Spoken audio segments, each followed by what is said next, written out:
ಸಿರ್ತದೆ ಕಣ ಇದು ನನ್ನ ಮಗದು ಬಗದಾಗ್ತೈತೆ. ಹಾಂ ಬಗದಾಗ್ತೈತೆ. ಯಾರು ನೋಡಿಬಿಟ್ಟು ಯಾರು ನೋಡಿದ್ರೆ ಅದು ನೋಡೋಕೆ ಯಾರು ಕಾಣಿಸಿಲ್ಲ. ರಿಟರ್ನ್ ಹಂಗೆ ಹೋಗ್ಬಿಟ್ಟೈತೆ ತೋಟದೊಳಿಕೆ.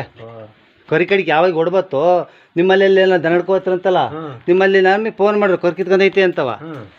ನಾನು ಹೋಗಿ ನೋಡ್ತೀನಿ, ಇದ್ಯಾಕೆ ಹಸುಗಳು ಯಾವ ಅದು ಹಿಂಗೆ ಮೇಲೆ ಕಿತ್ತೋಯ್ತಲ್ಲ ಅಂತ ನೋಡ್ತೀನಿ, ಹಸುಗಳು ಯಾವಿಲ್ಲ ಅಲ್ಲಿ. ಅದಕ್ಕೆ ನೀನು ಮಾಡಿದೀನಿ ದನಿಗಿನ ಬಂದು ಅಂತ.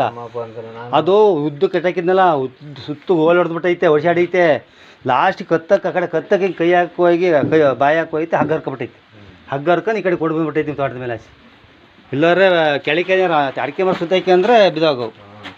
ನಾನು ಯಾಕೆ ಅಟ್ಲೀಸ್ಟ್ ನಾನು ನಮ್ಮನೆ ಅಡಿಗೆ ನಾನು ಒಂದು ಒಪ್ಪಂದು ಆಡ್ಕೊಳ್ಬೇಕಾದ್ರೆ ಹೋದ್ನಾ, ಅಲ್ಲಿ ರಮೇಶ್ ಅಲ್ಲಿ ಮಾತಾಡ್ತಿದ್ದೆ.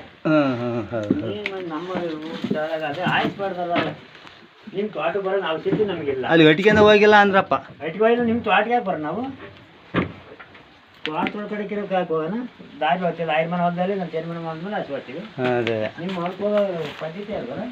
ನಾನು ನಿಮ್ಮ ಪಾಂಡವ ಹೊಲ್ಕಿನಾರ ಕಟ್ಟಾಕಿ ಜಾಗ ಗದ್ದಿಗೆ ತೋಟಕ್ಕೆ ಅಲ್ಲಿ ಕಡೆಗೆ ಆಯ್ತು ತೋಟಕ್ಕೆ ಕಟ್ಟಾಕಿನಾರು ನಟ್ಗೆಂದು ಪಕ್ಕದಲ್ಲೇ ಕಟ್ಟಾಕಿದೆ ಮ್ಯಾಗಡ ತೋಟಕ್ಕೆ.